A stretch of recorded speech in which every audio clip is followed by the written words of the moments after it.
di Mathura. Mathura itu, ini tak bawain petanya. Jadi itu India zaman Krishna Mahabharata. Jadi Mathura itu dekat sama Indraprastha. Indraprastha itu nanti yang jadi kerajaannya Pandawa setelah dia diusir.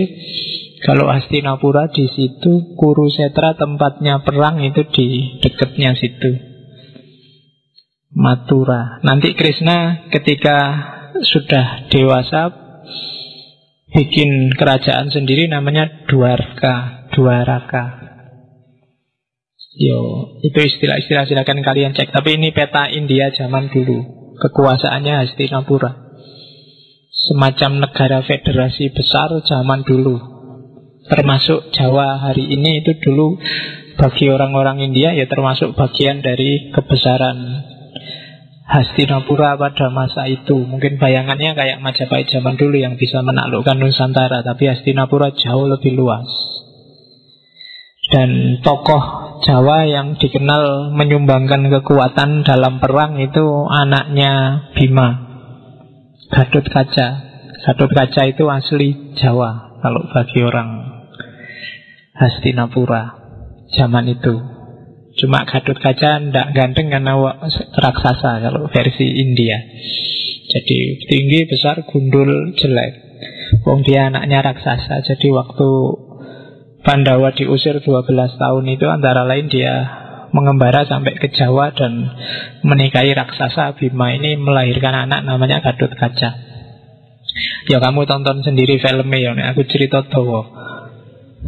Jadi dari kerajaan Mathura nanti sepupunya ibunya Dewaki yang namanya Kamsa, atau kalau di wayang Jawa namanya Kangsa, inilah nanti yang jahat merebut kekuasaan dari pamannya Prabu Ugrasena dan memenjarakan Dewaki dan suaminya Vasudeva. Dan karena ada ramalan dari anaknya Vasudeva dan Dewaki inilah nanti akan lahir orang yang membunuh Kangsa. Meskipun demikian, meskipun di penjara, ini Vasudeva sama Dewaki ini sempat melahirkan anak 7, 8. Jadi 8 kali melahirkan, yang ke-8 Krishna ini. Cuma tiap kali melahirkan anaknya dibunuh. Yang selamat hanya Krishna ini, anak ke-8. Dan kalau di naskahnya, cara bikin anaknya jangan dibayangkan kayak hari ini. Cara bikin anaknya kayak semacam pertukaran mental aja. Perempuannya di depan dilihatin aja terus jadi hamil. Karena dua-duanya sama-sama dirantai di penjara, jadi nyenggol aja nggak bisa, cuma adep-adepan aja terus hamil jadi anak. Jadi hati-hati kamu kalau suka ngelirik cewek, jangan-jangan jadi. Oke, ya ceritanya begitu. Tapi itu mungkin semacam teknologi yang kalau dalam bahasa sekarang istilahnya beda. Sama kayak Durna. Durna itu lahirnya ada dalam semacam tong besar.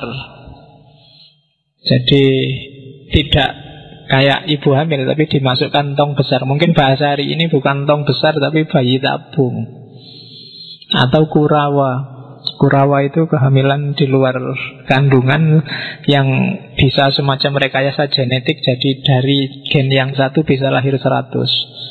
Berarti orang zaman dulu sudah bisa cloning. Itu kan luar biasa ya. Wong cuma dari daging kecil bisa jadi 100 anak. Kan ceritanya begitu. Oke, jadi kerjaannya Krishna itu di wilayah ini nanti.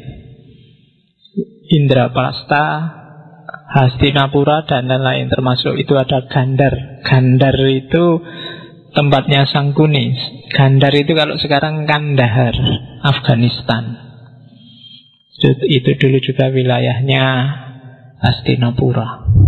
Raja Gandhara. Makanya adiknya namanya Gandhari, yang nikah sama Destarata yang buta sehingga matanya ditutup, yang melahirkan 100 orang anak.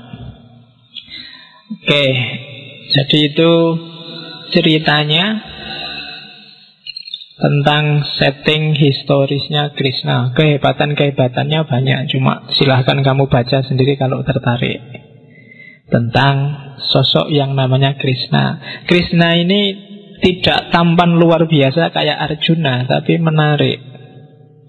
Ya apa ya, mungkin kamu pernah punya pengalaman lah, suka sama orang, janjane kalau dijajar yang lain dia nggak terlalu cakep, tapi ya menarik.